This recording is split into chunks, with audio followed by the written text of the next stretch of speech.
It is so wonderful to be here in Miami, Florida, in particular, Overtown. Hi, everybody. Welcome to the Road to Essence.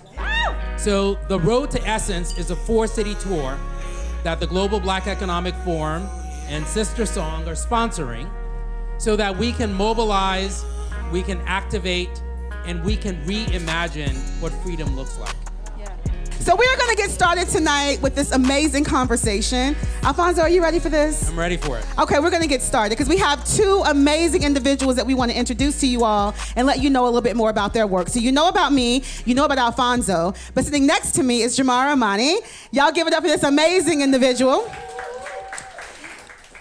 And I want each of you all just to give a little bit of your own flavor of who you are and what you do and what you bring to life here in this city of Miami. Greetings, everyone. Greetings. My name is Jamarah Amani. You can call me Ja. I am a mother of 4. I am a licensed midwife, and I've been a midwife in this community for the last 12 years. And that means that I am a birth professional. I take care of pregnant people. I catch babies at home and at birth centers, water births, and just help mamas and babies and families stay healthy. I'm also the executive director of Southern Birth Justice Network, which is an organization based here in Miami that's been around since 2009. And we have a long history in Overtown of midwives taking care of communities that were pushed out. And so now we have a situation where the only place people can go is hospitals that are kind of toxic systems sometimes. So in Miami-Dade County, Black birthing people are 5 times as likely to die when it comes to the childbirth outcome as our white counterparts. Yeah. So that's higher than the national average right here in Miami-Dade County. The C-section rate is 50%. Wow. So, you know, there's a lot of work to do. And I run a mobile clinic here. We converted an RV into a clinic so that we can provide free and accessible care to people who need us. So even right now, my team is out at another event in the RV, and I'm here talking with you all and hoping to have some good conversations about how we get free. And part of that is that we birth free and that we're born free. That's right. That's so powerful. Thank you, Jamarah. And next to this powerful woman, can we just say trust Black women real quick? Just trust Black women. Okay, because we out here changing the game, all right? 92%, all right? Y'all felt that, didn't you? It feels so good to say, doesn't it? Oh, they're not like us. They're not like us. But sitting next to this powerful, beautiful Black woman is another powerful, beautiful Black woman. And I know that some of you see her face on shows like Love and Hip Hop. And I really appreciate all the cultural work that you've been able to do and to bring so much to light on the screen. And we have to be able to make those connections between those folks who are working in a cultural space, those of us working in social justice. All of us have to be at the table together. And Shay has been willing to be at that table with us today. And so we're grateful. But could you please introduce yourself a little bit more to us and let us know what you are doing and contributing to this community of Miami and abroad. How y'all doing, first of all? What's going on? Trying to feel the energy up in here. My name is Shay Johnson. I'm also a mother, but I'm a mother of 1, little Jaja. And I was just actually speaking to her about my process of having my daughter. I had fibroids. Are you guys familiar with fibroids?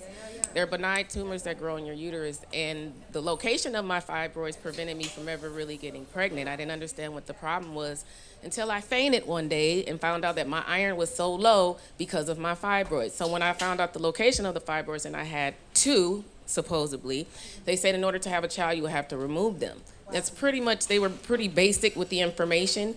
What I didn't know is once I had that surgery, I would never be able to have a vaginal birth.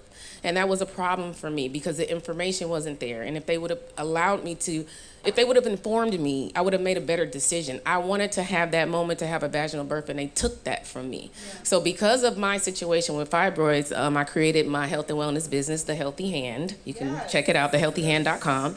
And I started off with a fibroid relief tea, and my tea shrinks your fibroids. So women wouldn't have to go through the process that I went through. But being here in Miami, I learned the importance of detoxing. And I lost so much weight from changing my eating habits and focusing on natural herbs. And the herbs that I sell, they've been around for hundreds of years, and you can actually heal your body through food. We've been accustomed to eating improperly, and we wonder why it causes long-term side effects, but we only think about today. You have to think about your future. If you want to live a long, extended life, you have to watch what you eat, from the soaps the toothpaste, the everything you use, your everyday products, it will have a long-term side effects. And it's not an easy process just to transition.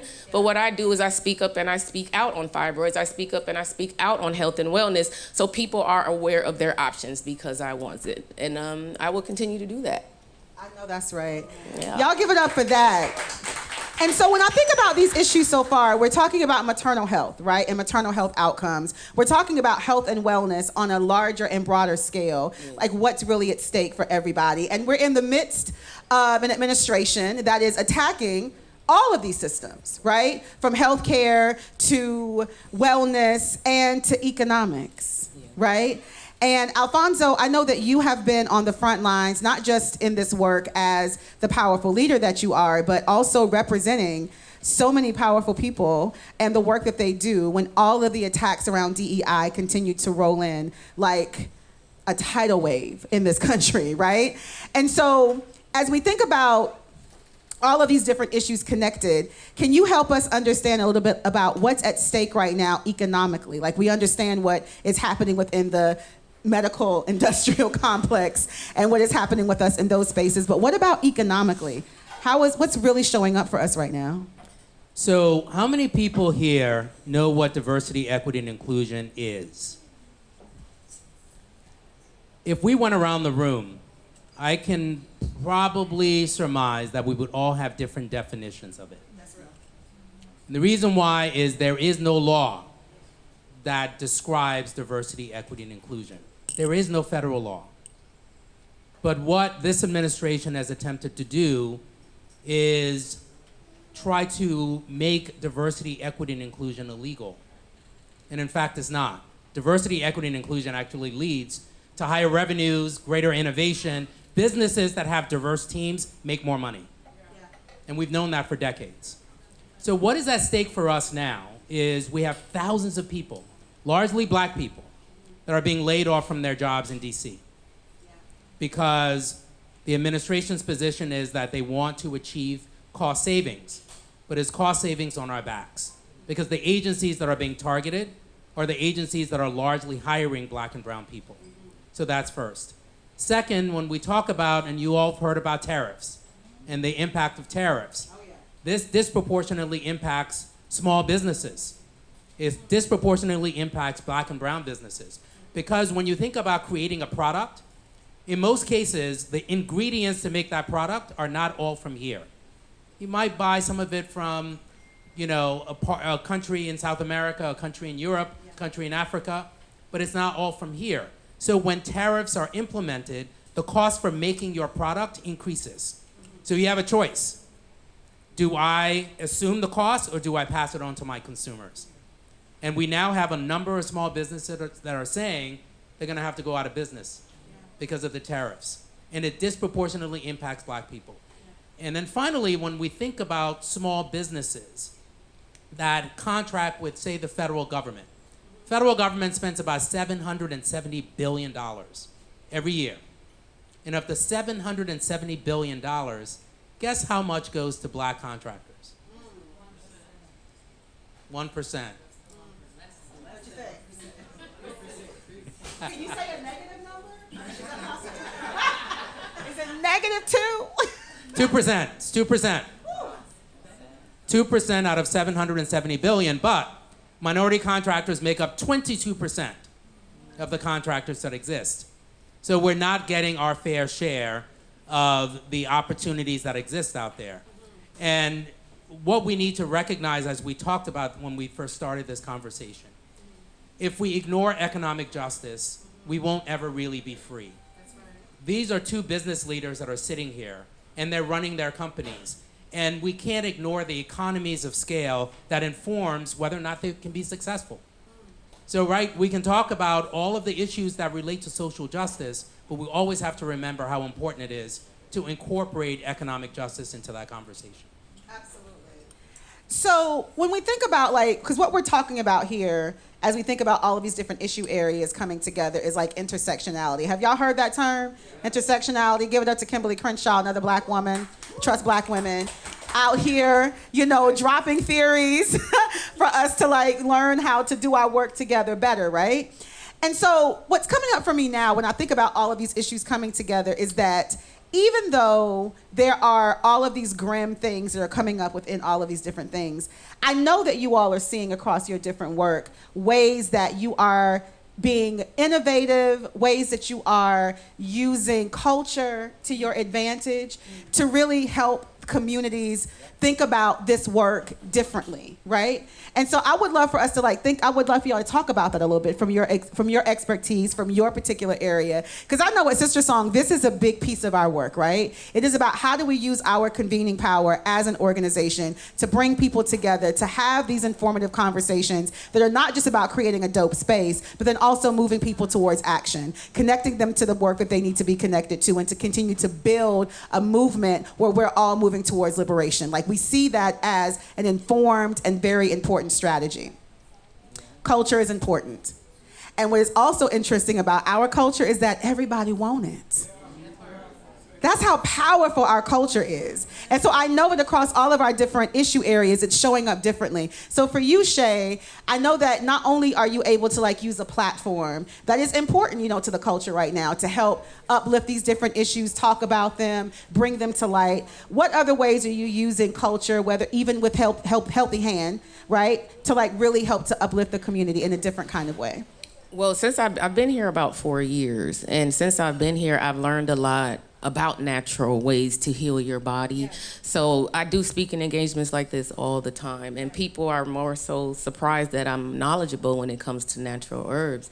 But I learned because I was sick, because I was going through something, and I wanted to understand because they had no information for me. Why am I getting fibroids? Why is it so high in African American women? Why is my only option to remove them myomectomy?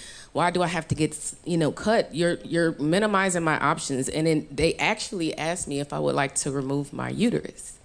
They asked me that, and I said, I don't have any children. Why would I remove my uterus? My daughter wouldn't be here today if I made that bad decision. You shouldn't ask any woman to remove. You're taking a piece of me, who I am. And I feel like I would be empty and lost without it because you're taking away my possibilities of having the child. So I made the decision to have the surgery, but I should not have made that decision either. I am a representative for USA Fibroid Centers. That is a fibroid company. They remove your fibroids without doing any type of surgeries and invasive. And I wasn't given that option. And if I would have known, I could have been with her delivering my baby vaginally and having that moment that every other woman I feel have experienced. So information to me is the way to go. You have to inform people. Whether you take the knowledge or not is up to you. But my job is to inform you. And hopefully you can learn from my mistakes and learn from what I've been through. Because the information was there, just no one talked to me about it. It was quiet. Fibroids is not a common conversation because of the symptoms behind it. But I'm not scared to speak up and speak out. My daughter is here because of the decisions that I made. And I'm making sure other women don't make the bad decisions that I made moving forward. That's so real. And we're so glad that your baby is sick. She's here, and her birthday's on Sunday, you guys. My God. She'll be 3 years old. God is good. All the time. Yeah. And let me tell you, I think, so what I'm gleaning from your story, Shay, is that the power of storytelling is a cultural practice, right? It is a cultural practice of Black people. Yes. It is the way that we have passed down information for generations upon generations. Mm-hmm. And we can't underestimate the power of storytelling. And your story is powerful. And you're using it to help others. And you're using it to help transform these systems. And so that is a beautiful cultural practice that's helping to move and shape a community. What about you, Jamarah? How are you all using culture in innovative ways to help shift things for your communities here? Well, culture starts with the family, it starts in the home. And so one of the things that we do with our clients, instead of just prescribing something or telling them what to do, we ask, how has this been treated in your family in the past? Or what are your family stories about fibroids or pregnancy, right? What teas did your grandma give you when you were a small child, right? Because that richness, that cultural legacy is a part of healing. And oftentimes in the medical system, that gets dismissed, right? And we feel like we have to leave that part of ourselves outside of the room when we're talking to the doctor or the health professional, when really that's the center of the conversation. And we have a long legacy, as I mentioned, in the South of Black midwives caring for communities. and those traditions were brought from the motherland, just like the seeds that our ancestors carried across those waters, just like the hair braiding techniques that we hid messages on how to, get free and make it off the plantation. Like we have these North Stars that kept us alive and kept us guided. And midwives have been the keepers of that culture for so long, and really the culture of women, the culture of families, the culture of the people.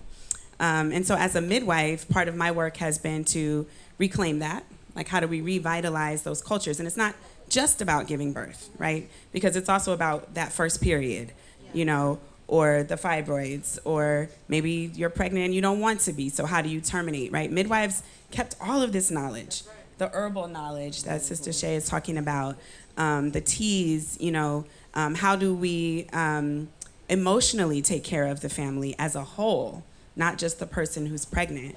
And so if we can reclaim those traditions and bring that back, that strengthens each family, it strengthens the entire community. So that's been my work. And so part of that has been founding the National Black Midwives Alliance, which is the first professional association for Black midwives in the United States. We founded that in 2018, and now we have over 500 members. We have been successful in initiating a national holiday, which is Black Midwives Day. That's right. Which was introduced into Congress by Senator Cory Booker and Representative Gwen Moore. And we're so grateful for that, because that amplification of these stories of, this history, this legacy is so important for our people to know. Yeah. But the Black Midwives Day really started right here in Miami, this building is a part of that story, because we used to run, before it was Red Rooster, it was Art Africa Gallery. If you've been around Miami, you remember that.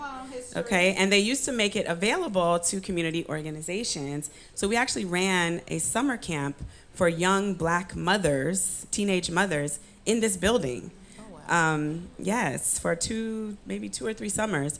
And after that, the city of Miami gave me an award called the Trailblazer Award, and they recognized March 14th as Jamarah Amani Day. They gave me a day. Hey, that's so nice. But when I got that day, I said that day is not just for me, it's for Black midwives everywhere. It's for everyone who is building this movement for birth justice, to say we have dignity and we deserve to be treated with respect.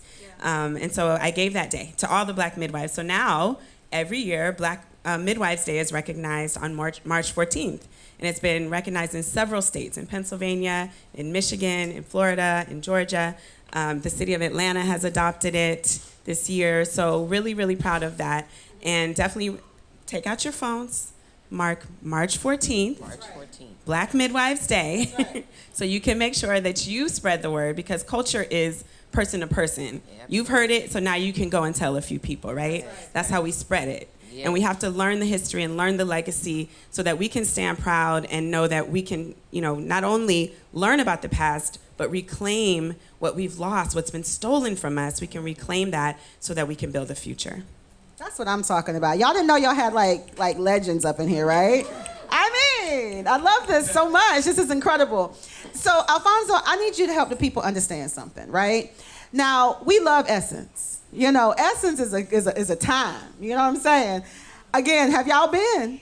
Oh, okay. Because I have a time at Essence, all right? I don't sleep. I am out in these streets. I am a fine-ass auntie. I am having a good time. Yes.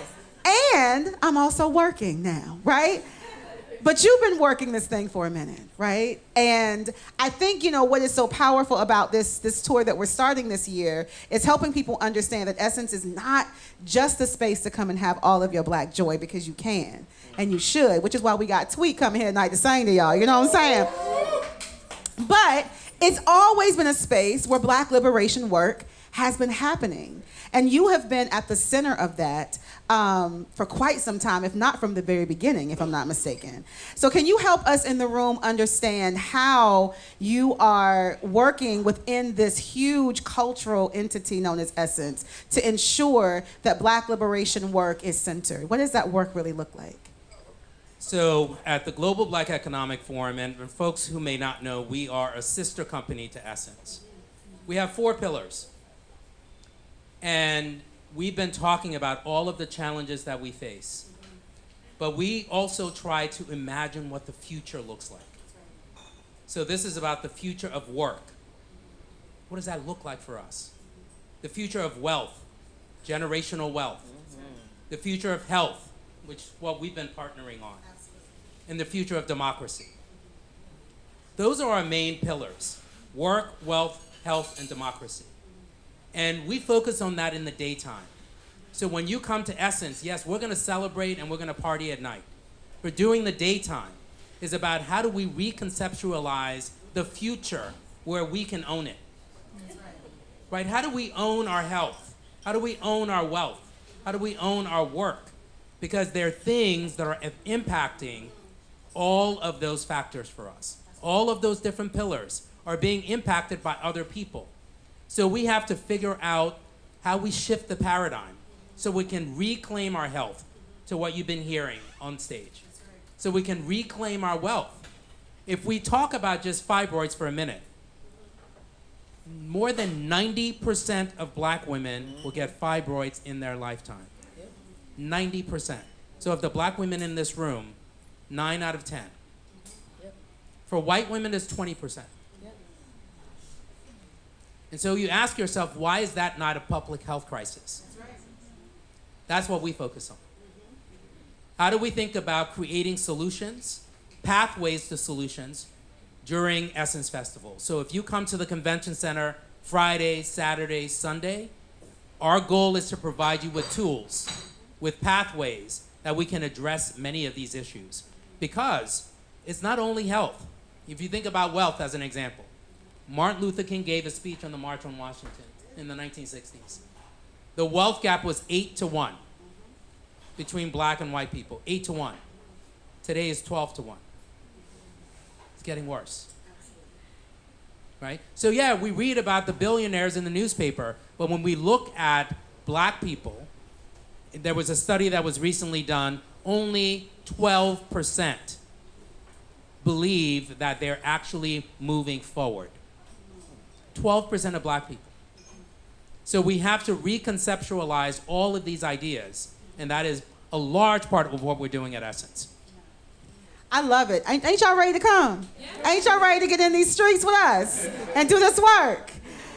Let me tell you all. So on the back counter over there, you all see Trust Black Women t-shirts, right? And we want to make sure each one of you have as many as you want to walk up out of here with and to wear them and be fly in, and also to give them to people that you love. But I want you all to understand why that statement is so important to us at SisterSong. One, this was not just a statement that was made, right? In 2010, there were crazy attacks on our reproductive freedom. That's really when the attacks really started to take hold, right? We saw all of the anti-abortion legislations coming through. We saw all of these different things moving through state houses, through courts, and all the different places trying to chip away at what has now ultimately been dismantled, which is Roe v. Wade, right? But one of the other things that they did that was so sad and also kind of scary was they took an attack, a racialized attack, on our reproductive freedom. And in Georgia, they put up billboards that said the most dangerous place for an African-American child is in the mother's womb. What? That was a literal billboard. That billboard also went to New York. That billboard also went to the West Coast, right? We started to see all of this propaganda being just pushed into black college campuses, really demonizing and shaming black women for their reproductive decision-making. And so when those billboards happened, we knew that we needed a counter response. That counter response was to trust black women, to make our own decisions about our bodies, our families, and our lives. That slogan has now become a national outcry. And we have now been able to build a national campaign of black women across different sectors, across different movements, who are dedicated to being a united front against any attack on our reproductive freedom or bodily autonomy. And it has been this particular campaign that has been our connection to Essence Festival. We started going to Essence back in 2014, 2015, and we were rolling around in the streets of New Orleans, right? We were trying to get people to sign petitions. We were trying to get people just to get to know what was happening with black women and how they were coming for us in our bodies. And as that time grew and as our organizing grew, we were able to make these connections with leaders like Alfonso and so many folks who have been moving such powerful work at Essence. And it's allowed us to become a powerful partner with them and continuing to build this work. So when you wear Trust Black Women, know that that was started by Black women. It was started by us because we knew that we needed to stand up for our own freedom. And know that when you also wear that you're making a direct connection to the work that we are trying to move in partnership with GBEF and so many other powerful organizations at Essence to ensure that we are creating a world where Black liberation isn't something that we all dream about, but it's something that we can make happen right now in our lived future today. So I want you to understand that when you wear that, it is not just a cute statement, but it came from really hard organizing and really, really deep work of Black women, starting in the South and making this a national movement. So you have heard... Also mention what happened in Atlanta with the 2 women who died. Oh my God. So yes. Thank you for that, Alfonso. Because I want y'all to understand how dire it is, right? So we talked about maternal health. We talked about like the importance of health and wellness. But what is also real is that what reproductive justice provides is a framework that says that every individual has a human right to have a child in the ways that they want to be able to have their birth, in the ways that they want to with their midwife, their doula, whatever that thing is they need to get done. You deserve to be able to do that. It also says that we have the human right to not have a child, to prevent or end pregnancies with dignity and not with shame. And to be able to parent the children that we have in healthy and safe environments. And really this work, again, is about our bodily autonomy. It's about self-determination.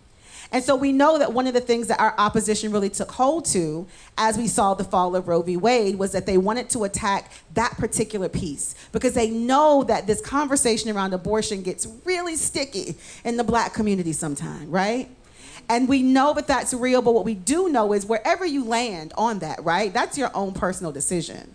But what we do know is that it is not important, and nor is it necessary, and nor should it be a fact that anybody should be able to move their personal belief to a political one that then prohibits people to make their own decisions for themselves. And that is the work that we focus on. And so we told them that if and when Roe v. Wade falls, that Black women would die. We knew that, right? And not that Roe v. Wade gave us everything that we needed, because it did just give us a federal right and not all the access that we needed. But we didn't need it to go away. But we told them what would happen. And so that Roe v. Wade went out. And that then birthed all of these abortion bans across the country. SisterSong is the lead plaintiff right now in a case still in the state of Georgia against our governor to remove the 6-week ban that we currently have in place, right? Most people don't even know if they're pregnant at 6 weeks. Right? There's so many things and so many conversations that have to happen for folks before they can make decisions about what they ultimately want to do. And so we know how hard it's been for our people in Georgia, and especially those who are pregnant. But just last year, ProPublica, which is a news outlet, did some investigative research. And they realized that the first 2 deaths that were recorded because of what has happened in the state of Georgia with this abortion ban was the loss of 2 Black women's lives. And that was Amber Thurman and Candy Miller. Both of these Black women were already mothers. They already knew that what they needed to do for themselves, and they made a strategic decision, right, to not have a child for themselves. But because of how this law is set up in Georgia, they were not able to get the health care that they needed in one case, and the other sister was just like, I'm not even going to even try, because I know they're going to come for me, because I know how these systems work. And so both of these women lost their lives so senselessly. So this is now grown. We are now seeing deaths in Texas and other places across the country. This is taking our people out. So it's not just about the actual health conditions that we are dealing with, like fibroids and all the other things that we are considering when we think about our reproductive health care.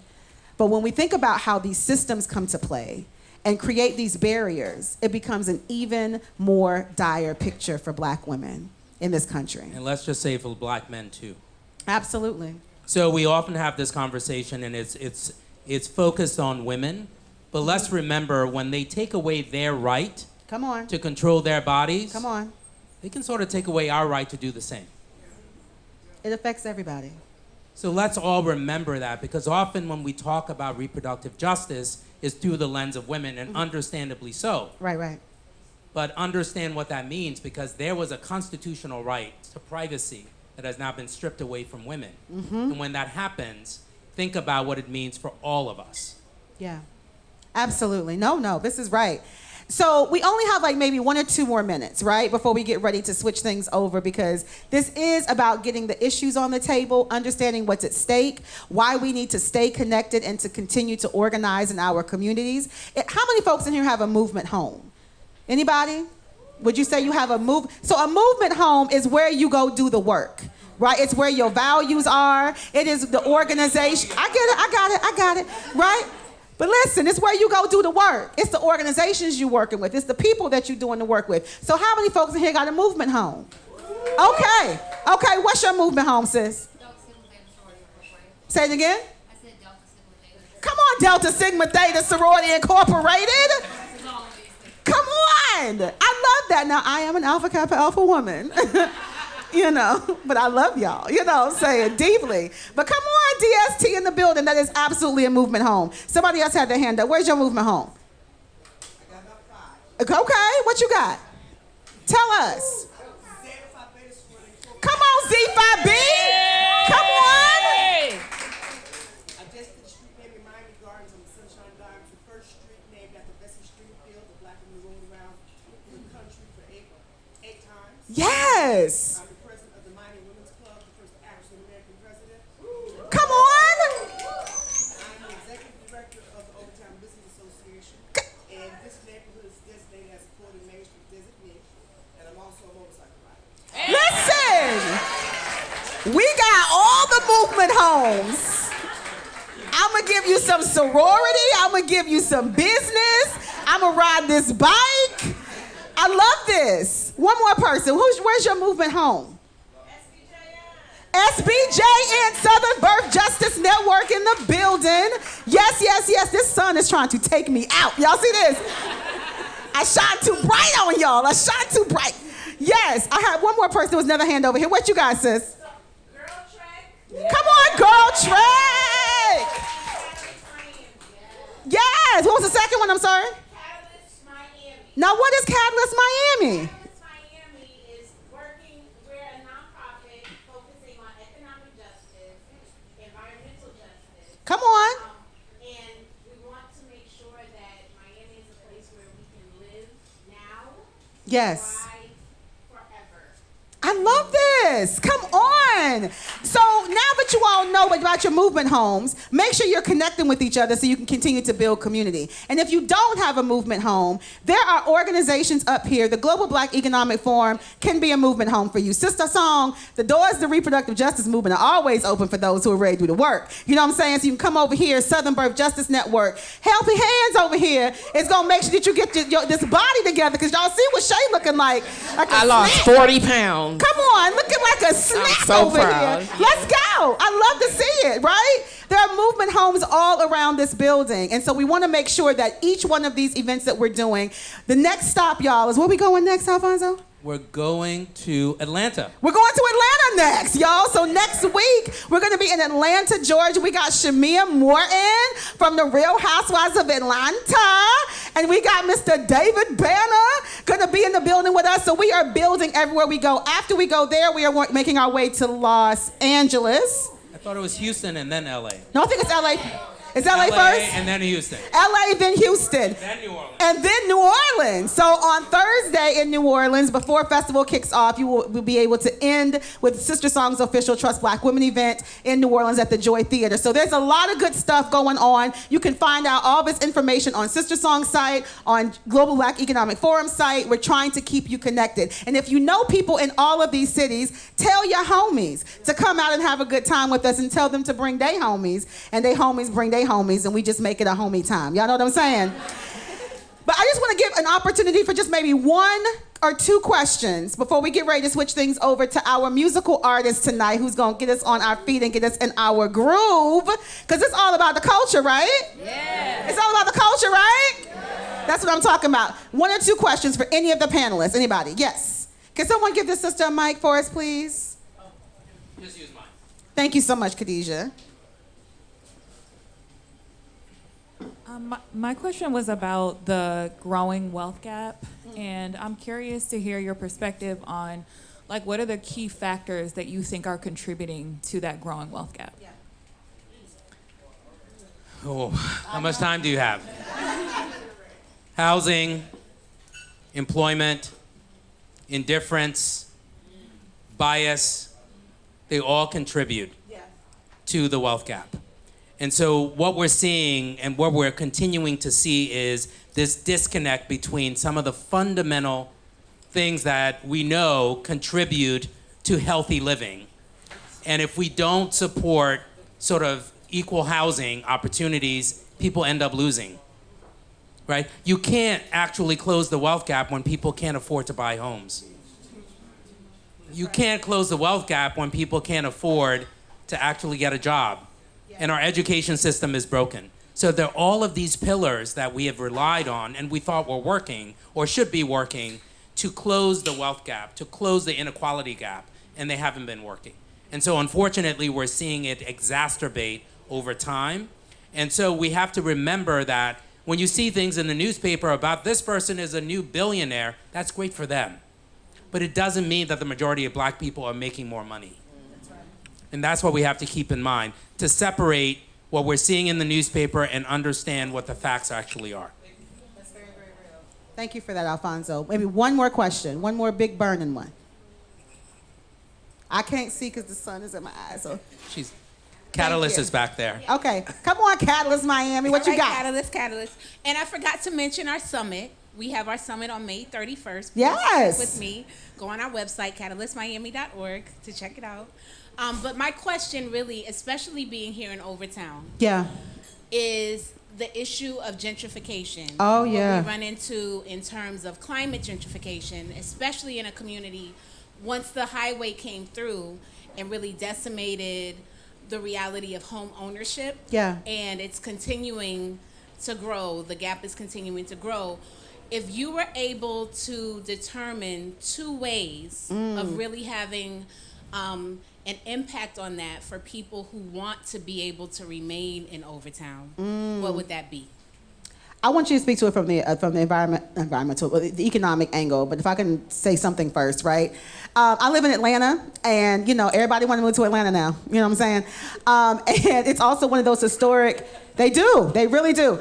And it's one of those historic places that has like a lot of history to it, kind of like Overtown, right? When I think about our Fourth Ward and all these amazing places where Martin Luther King and then walked up and down the streets, it's such a rich and vibrant place.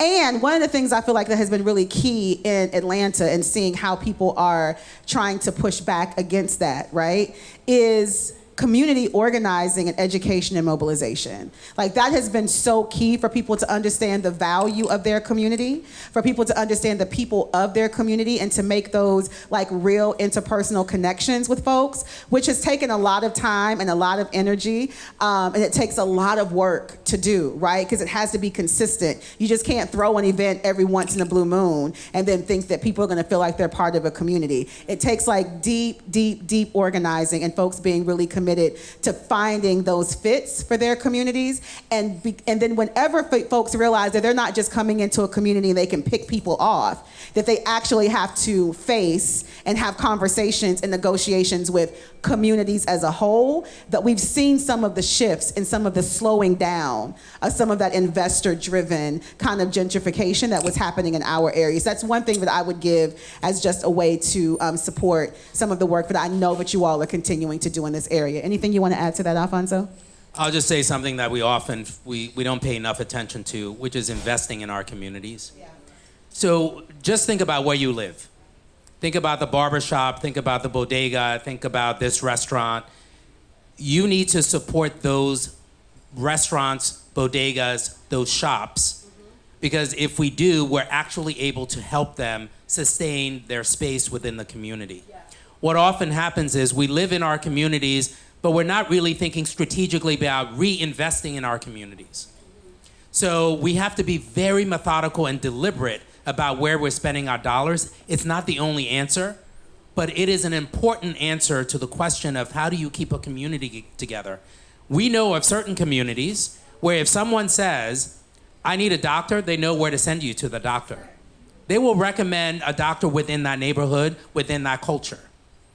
Same for veterinarian, for a restaurant, for whatever it is. And we need to think about reinvesting in our communities in the same way, because those folks that are paying rent because they have a storefront, if they have more customers going in, even when the rent increases, they're able to stay in a way that they can't if they don't have enough people coming to their stores. So the reinvestment is so important to help stem the tide from gentrification. It's not the only answer, but it's one important factor that I think can help us. Absolutely.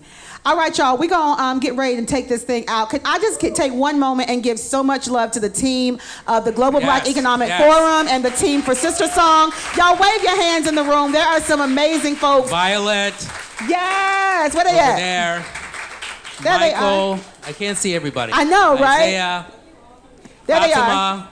Yes, Khadijah is over here, Asia, Jelena. I think that's everyone from our team. I was so grateful for all they are doing to make this thing possible. Also, I want y'all to give it up one more time for these amazing panelists, y'all. Y'all give it up for Shay Johnson, who is doing the thing for y'all in Miami. Jamarah just had to go because she think her mama's water just broke and she's a midwife. So she got to go catch a baby maybe in a few minutes.